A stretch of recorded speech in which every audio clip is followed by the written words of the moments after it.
YouTube. I've gone 10 days without brakes and I'm sick of it. So today I'm gonna show you guys how to put brakes back on, how to install them for the first time, and most importantly, how to get a gyro on your bike. So Tony did not want to help me, right Tony? No? Okay. So there's the brakeless beast. And here are all the major components we're gonna need. So just for those of you guys that don't know and aren't aware with brakes, we got a brake lever. I ride the Shadow Conspiracy Sano lever, some brake pads, Shadow Conspiracy, I believe they're the Sano brakes, but they might be the Byzantium brakes. I don't remember exactly. Here are the 990 posts with the springs, the top caps, and then the brake bolt. Here are some tabs that I need. These two are the gyro tabs. And we have a straddle cable with a NARP at the end. This is adjustable. It lets you cut the cable and then adjust this little NARP piece to the desired length that you need for this straddle cable that is pulled by this straddle, which almost looks like a weird horseshoe. Well, that's the straddle. It pulls this cable. And that cable, straddle cable, connects to the brakes right here on this point and this point, and that's what actually pulls the scissor system of these 990s. Next up, we got the Shadow rotor. I believe this is also the Byzantium model. I don't know if they make it anymore. And then we have gyro brake plate.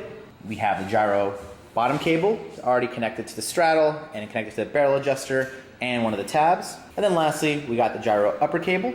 And then I'm gonna be putting all this on my bike only using this crescent wrench, an Allen wrench set because I'm gonna need the 5mm, and then I believe this is a 5/32 that fits on the little tabs, and that should all come on pretty nicely. I'm also gonna need a 6mm to remove my stem and place the gyro piece underneath my stem around my headset. So now that we know all the pieces, let's get them on. Phil, get your velodrome piece off my rack here. I need this. I need this in my life. Wait, how do you get this one? I put the camera there. Oh. All right, so before you install the post and the brakes and everything, you're gonna wanna apply some grease to these 990s. So I put some grease here, then I put it on the frame, then I can put the brake over it. Keep in mind that the right brake arm goes first. All right, so I already installed the right brake arm. It's on that side. I don't wanna move the whole camera.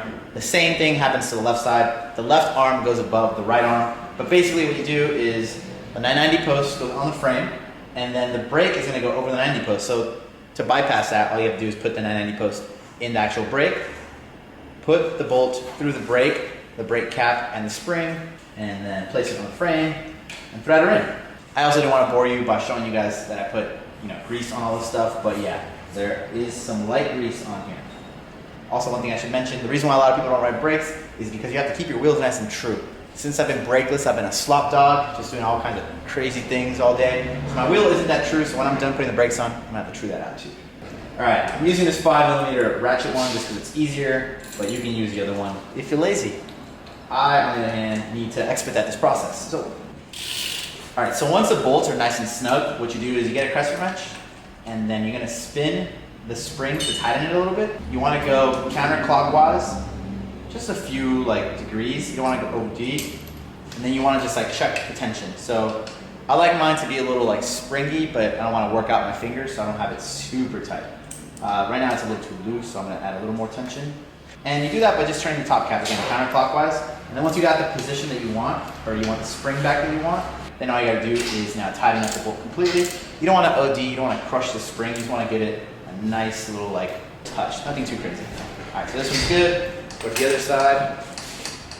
Keep in mind that the right brake arm that goes underneath is on the other side. The thread is still the same, so you don't have to do it reverse. Same thing. You want to turn it counterclockwise a few degrees, and then get the tension that you want. All right, next up, I'm going to apply the removable brake mounts. So the first one are the gyro tabs. Again, you're going to need that 5/32. Let me confirm that. Yeah, 5/32 Allen wrench. Get these little bolts on. The threaded part is at the bottom, and then the stud part is on the top. You just tighten up the little tab. Very straightforward. Even Phil can do this. Can that work on brakes? Phil can work on brakes. He said run dual cable. Oh. Oh yeah. Alright, come on the other side, get the other. I call them wings. They're like little wings. They're gyro tabs, but they're wings to me. Helps me fly. Alright, these you want to make sure they're pretty tight, because they get loose on you, then your whole gyro system could not function, so you don't want that. Nice and tight. Alright, next up, I'm going to remove my headset. Alright, so take off your stem, 6mm on the back of your stem, AKA the pinch bolts. Loosen those up. Next, take off your compression bolts. Be careful when doing this if you're using a bike stand because everything will crumble once you remove the actual compression bolt. Your forks can drop, so be careful. Alright, that's been removed. Now you can take off your stem by the bars here. Alright, once the stem is off, I've put one additional spacer, but now that I'm going to use the gyro, I don't need it anymore. So I'm going to remove that. These are like gold here. And then basically all I have to do is, number one, slide your gyro or rotor piece over your headset. It's going to sit nicely on the gyro tabs. And then after that, you're going to place your gyro plate over your headset top cap. And this is also going to act as a spacer to give your gyro ample braking area, which you're going to need. Put your bars back on. Put your compression bolt just to hold everything in place. Then you want to hold off to tightening up your headset and stem and compression bolt to the very end. That way you can make sure everything's nice and adjusted. But for now, it's just in place to hold it so it doesn't fall through. All right, next up, we're going to place the brake lever on.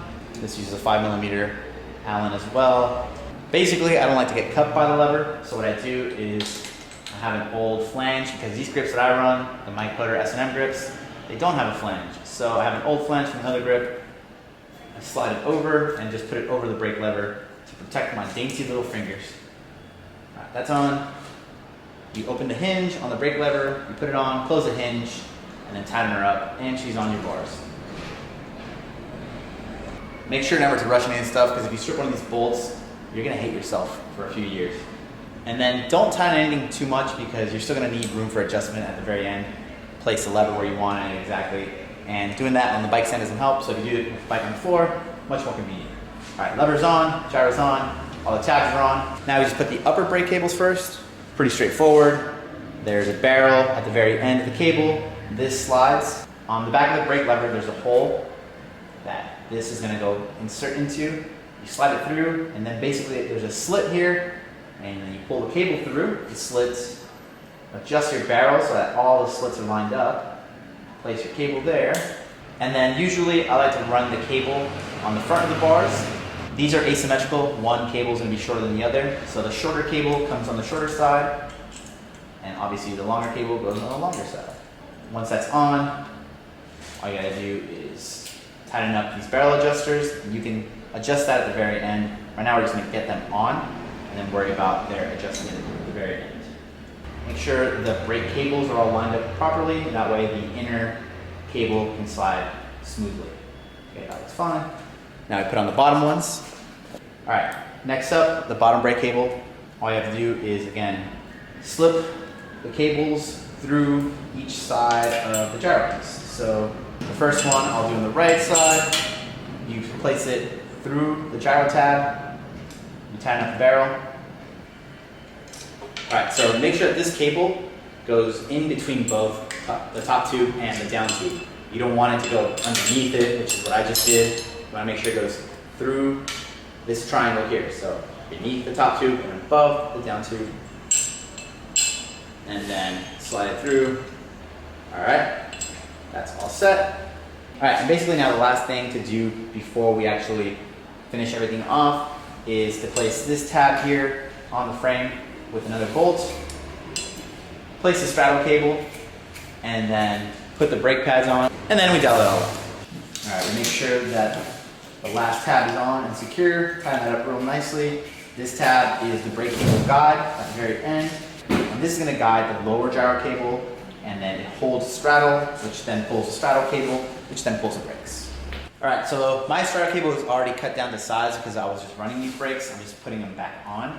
But for you guys, you basically want one end to connect on the left side of your frame, go on the brake itself, around the seat tube, and it comes on the other side of the brake.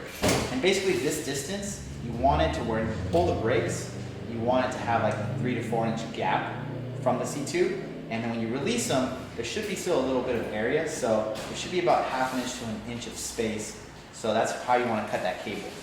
Once it's at the proper length, just basically attach it to the straddle.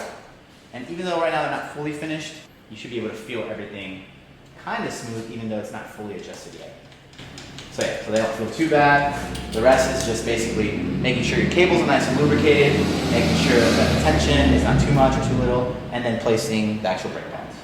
All right, for the final touches, I always like to work on my bike off the bike stand. It seems less convenient, but for some reason I like it more. I feel like I can be on top of it better. That's what it really is. Anyways, to place your brake pads, again, if you really want to get technical with how to place your brake pads, I have a separate video. Click here to watch that. Or give us a phone call, just like that happened. But yeah, click here to watch that video. Oh, it's that. All right, so first off, I'm adjusting the barrel adjuster here to make sure that the distance of the straddle isn't too far. When I put it on, the straddle was really close. So now I give it some gap, and that'll make it so that the brake pads have more area to cover before they hit the rim. Next up, I'm positioning my lever where I want it. Next up, I'm going to tighten up the compression bolt and my headset. Okay. Just to get out of the way. Alright, so I'll tighten up the compression bolt, now I'm tightening up the pinch bolts on the back of my stem. My headset is nice and tight. Not too tight, I gotta still be able to bar spin. It's the whole point of this gyro. For those of you guys who don't know what a gyro is, you're this far into the video, it's this rotor system so that my cables don't get tangled and I can do bar spins. There's a lot of slack in my cable, so you remove that by tightening up the barrel adjusters both on the actual gyro cable and the barrel adjuster on the lever. So now that it's a little more distant, got a nice pull to it. And then lastly, you can adjust these little barrel adjusters here, make sure that they're kind of even so that you don't have gyro flop. Gyro flop means that we'll show you guys, but when you spin the bars, the gyro rotor piece will actually like pivot, and that just means that these are a little uneven. But if they're nice and even, then they won't have too much play, and it has like a little bit of dance, that's fine. But looks good, it feels nice. All right, last but not least, tighten up this barrel, and voila. Wow, they actually work really good this time too. That's a first. And very importantly, you want some zip ties to avoid the noise. So, all right, so I'm placing a zip tie on the actual junction piece of the gyro cable. That way, that part that's bigger and heftier and full of lead doesn't bounce on my down tube and make a clunky noise. Then you place the other zip tie on the other junction that goes on the handlebar's crossbar. Tighten that up, real nice. Cut that piece off. And then very important, when you do cut these both off, you want to trim them away from your legs or your hands. A little plastic piece could get a little sharp and it will cut you. All right, once everything is nice and tight on your gyro setup, you want to go over everything and tighten it up real nice because you don't want any of this stuff to move. So most importantly, you want to make sure that your lever is tight, but not too tight, because if it does move, if it's not completely tight, you can still move it by hand. And then you want to either use like a 10mm wrench or an adjustable wrench to tighten up the barrels here. That way they don't move on you. All you have to do is tighten up the nut. The barrel will stay in place as long as that nut is tight. And then lastly, make sure that you like the tension. Tension is pretty good, so I don't really need to add too much more. So I will just tighten her down using 5. And then last but not least, make sure all the straddle pieces are nice and tight. If you did have to cut the straddle cable, then make sure that the NARP piece is nice and tight. Make sure that all these like other barrels are nice and tight, that way there's no like clinking. And if all that looks and sounds good, then when you bounce it, it should sound pretty solid, which I think my bike passes. The chain might be a little loose, but that's what you do. Phil, be a fella and feel my brakes, Phil. What do you think? Yeah, I run more tension in mine, but I also always break cables. Do you now? You probably have a stronger hand than I, but Fucking J off a lot. feels too. And then the brake pads are actually working, so move that wheel for me, or try to move that wheel. Oh, you can't. Okay, you can a little bit, but still. It's just you don't have much tension in it, but Yeah. it'll stop you. Thank you, Phil, for modeling my bicycle. Swag. Hopefully you don't throw it at anybody. That's gonna be it for today's Tech Thursday. Hope you guys enjoyed it. Please follow Phil Bra. Even though he didn't help me today like he usually does, still follow Phil. Making nice cassette noises in the background of my outro. Thanks, Phil. Follow Phil. And you know what to do. Give me a like, a share. Smash that mother effing subscribe button for your boy. And tune in for tomorrow's vlog. It's gonna be a treat. Phil might make an appearance. Might not kill somebody this time. We'll see. But later. It's not that we have a short time to live, but that we waste a lot of it.